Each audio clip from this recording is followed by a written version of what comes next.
Hey there, Sharon Horne-Ellstrom here. Welcome to day 1687 of What You Up To Now. Today we're going to talk about story and putting someone in the picture. Our idiom, our expression for supersize your business today was to put someone in the picture, meaning to give somebody information that they need to understand something. Well, this applies to pretty much every area and aspect of our life and definitely relates to communication. It's what do we communicate, who do we communicate with, how are we sharing that information with them? Great idiom for communication. So we talked about who do we need to inform, what kind of things we need to share with them with respect to growing and building and supersizing our business. For our annual challenge today, we are entering into the SOAP framework for an area or aspect of communication today. And I selected my social media communication, and I'm going to overview, and today I'm going to look at my current story or situation and my desired story or situation. And the tool we're using is the storyboard to the vision board. So we're going to create both a storyboard and a vision board that will describe our current situation, quick graph, just draw that out in a little process chart or storyboard, and then create a little vision board, and not a giant innate vision board unless you want to hop online and do that. You can do it really fast now online. You can create vision boards. There's vision board software, there's vision board apps. Remember when vision boards first came online and people started using them and sharing them? Primarily after the movie The Secret is when they really exploded, but they've been around for a long, long time. It's basically just a graphic depiction, or we cut out pictures and paper and headlines and words that mean something to us, and we put them on. I actually have a 3-part presentation chart of my latest vision board, as well as a ring binder about this thick that I created a couple of years ago that had all kinds of different things in the different areas and aspects of my life that I wanted to see come into my life. I need to go through that and pull out the ones that I've already achieved, because I know there's a bunch of them in there. But basically, that's what we're doing today as our action item. What is our current story and situation about the area of communication that we're looking at? And then what's our desired or our vision, and what do we want ultimately for that area of communication? So me, social media communication, what's it like right now? What am I doing? What's working? What's not working? What platforms am I using, etc.? And then what do I want it to be? What is my ultimate vision, my vision board for what I want my social media communication to be? Because I shouldn't admit this here or anywhere, but I actually don't have a huge intention and purposeful motive behind my content creation. I create my content for the group, for my Supersize Your Business group, and then I do the annual challenge for the group of people that want to do something every day to improve themselves, like me. And there's not a huge intent behind those. I'm not trying to con anybody into anything or sell anybody anything.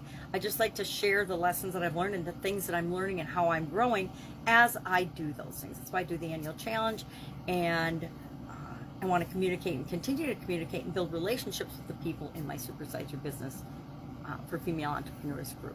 So some of these things have funny stories behind them. This actually is from Funnel Hacking Live 2018, where I created a bunch of these, and I've got some hanging up there. I did a white one, a red one, a pink one, and a black one, which I've tried to pull the letters off of, but they do not come off. So this was Funnel Hacking Live 2018, ClickFunnels, Pajama Grandma, because I was Pajama Grandma when I showed up at Funnel Hacking Live 2018. And I created these frames to capture moments, capture images, and do fun things at that event.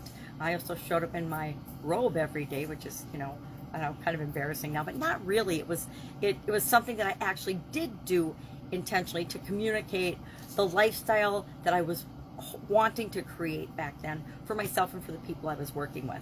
Now, with COVID-19 and so many people stuck in their yoga pants and pajamas for a year or more, I didn't abandon the Pajama Grandma persona. I mean, that's kind of still who I am, but I also didn't want that to be what I was trying to say, that people need to stay stuck or stay in that mode unless they really choose and want to.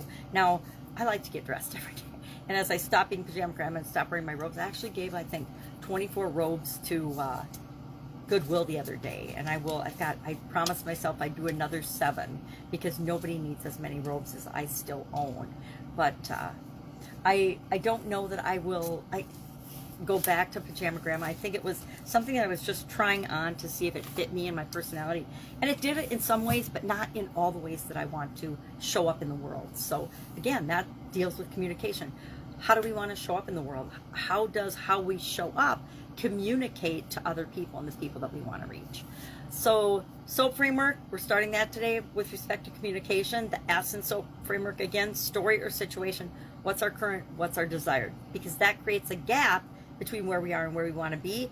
And we use the rest of the framework, the O, the A, and the P, over the next 3 days to fill that gap. How are we going to fill that gap? Now that we've identified that gap, it's like creating a vacuum. The world abhors a vacuum, and as soon as it's created, all of a sudden things will start to fill it up. If we don't intentionally fill it up, other things outside of us will fill up that vacuum.